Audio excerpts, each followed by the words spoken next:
Job chapter 35.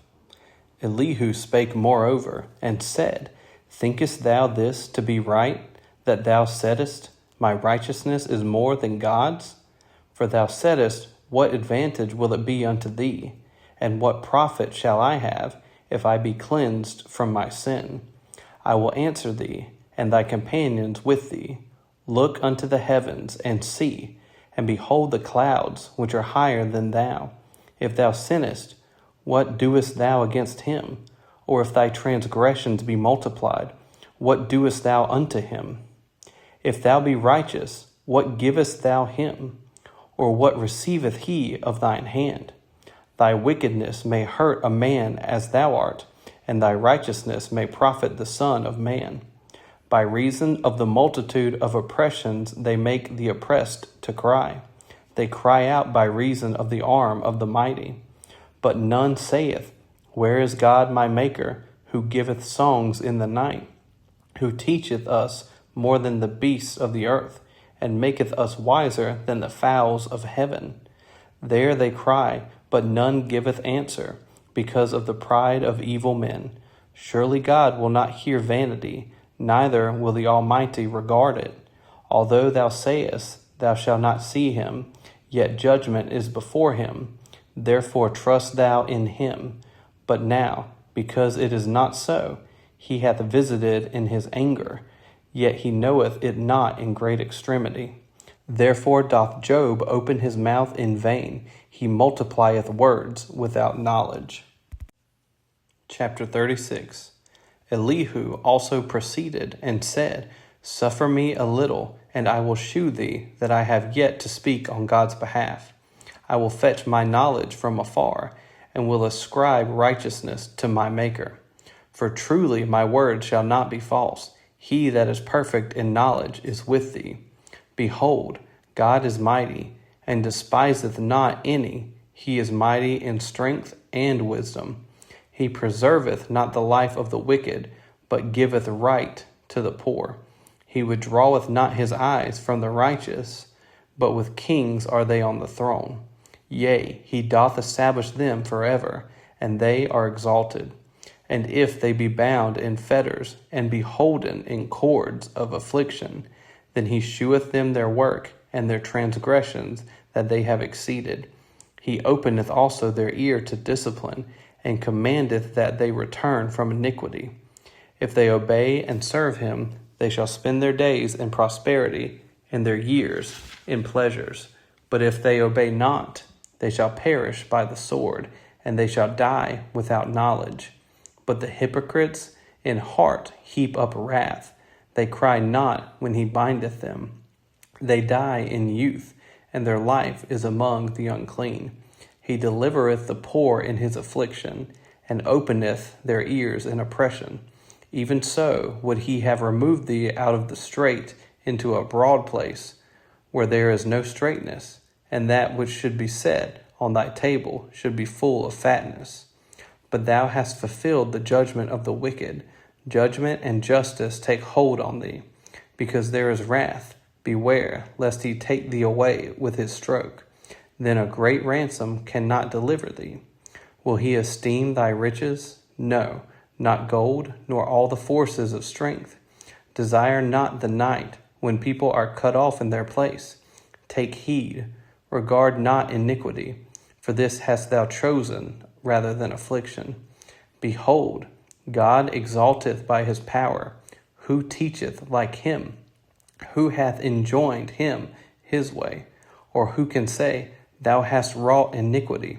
Remember that thou magnify his work, which men behold. Every man may see it. Man may behold it afar off.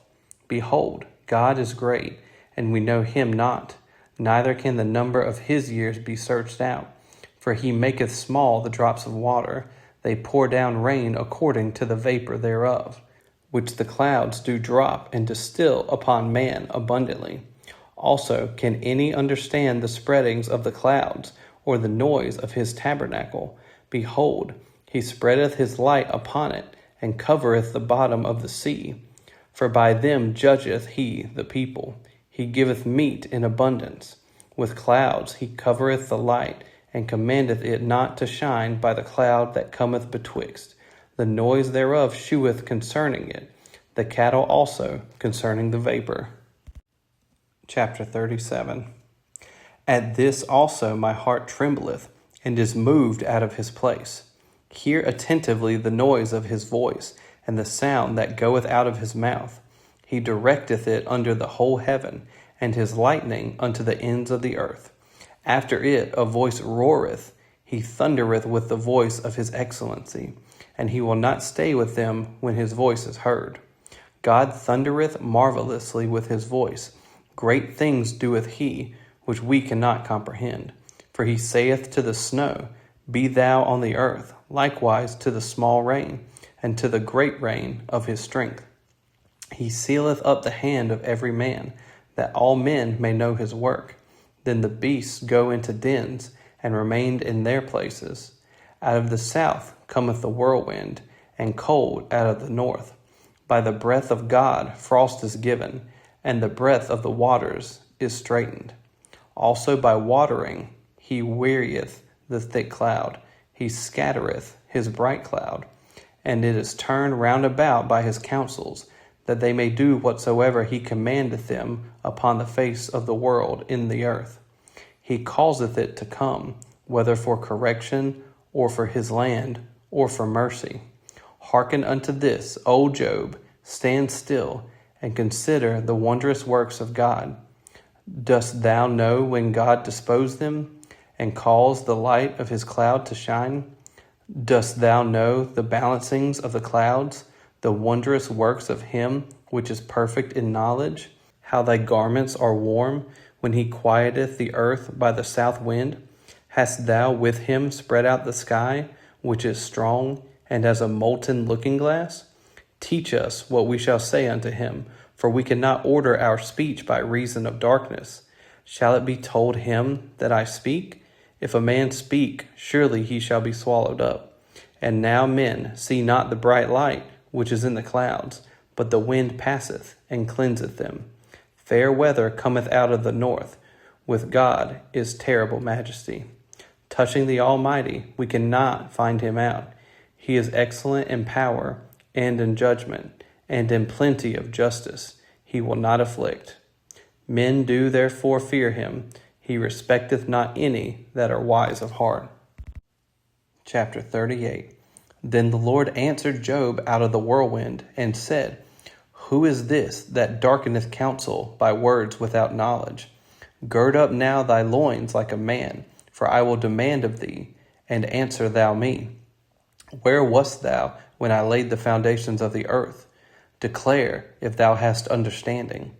Who hath laid the measures thereof, if thou knowest? Or who hath stretched the line upon it? Whereupon are the foundations thereof fastened? Or who laid the cornerstone thereof? When the morning stars sang together, and all the sons of God shouted for joy? Or who shut up the sea with doors, when it brake forth, as if it had issued out of the womb? When I made the cloud the garment thereof, and thick darkness a swaddling band for it, and brake up for it my decreed place, and set bars and doors, and said, Hitherto shalt thou come, but no further, and here shall thy proud waves be stayed. Hast thou commanded the morning since thy days, and caused the dayspring to know his place, that it might take hold of the ends of the earth, that the wicked might be shaken out of it? It is turned as clay to the seal, and they stand as a garment. And from the wicked their light is withholden, and the high arm shall be broken. Hast thou entered into the springs of the sea, or hast thou walked in the search of the depth? Have the gates of death been opened unto thee, or hast thou seen the doors of the shadow of death? Hast thou perceived the breadth of the earth? Declare if thou knowest it all. Where is the way where light dwelleth? And as for darkness, where is the place thereof?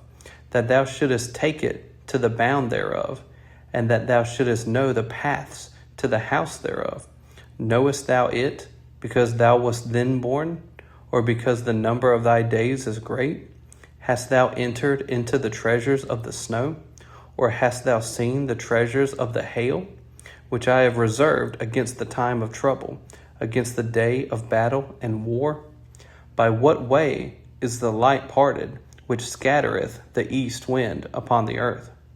Who hath divided a watercourse for the overflowing of waters, or a way for the lightning of thunder, to cause it to rain on the earth where no man is, on the wilderness where there is no man, to satisfy the desolate and waste ground, and to cause the bud of the tender herb to spring forth? Hath the rain a father? Or who hath begotten the drops of dew, out of whose womb came the ice, and the hoary frost of heaven? Who hath gendered it? The waters are hid as with a stone, and the face of the deep is frozen. Canst thou bind the sweet influences of Pleiades, or loose the bands of Orion? Canst thou bring forth Mazzaroth in his season, or canst thou guide Arcturus with his sons? Knowest thou the ordinances of heaven? Canst thou set the dominion thereof in the earth? Canst thou lift up thy voice to the clouds, that abundance of waters may cover thee? Canst thou send lightnings, that they may go up and say unto thee, Here we are? Who hath put wisdom in the inward parts? Or who hath given understanding to the heart? Who can number the clouds in wisdom? Or who can stay the bottles of heaven? When the dust groweth into hardness, and the clods cleave fast together, wilt thou hunt the prey for the lion, or fill the appetite of the young lions, when they couch in their dens, and abide in the covert to lie in wait? Who provideth for the raven his food? When his young ones cry unto God, they wonder for lack of meat.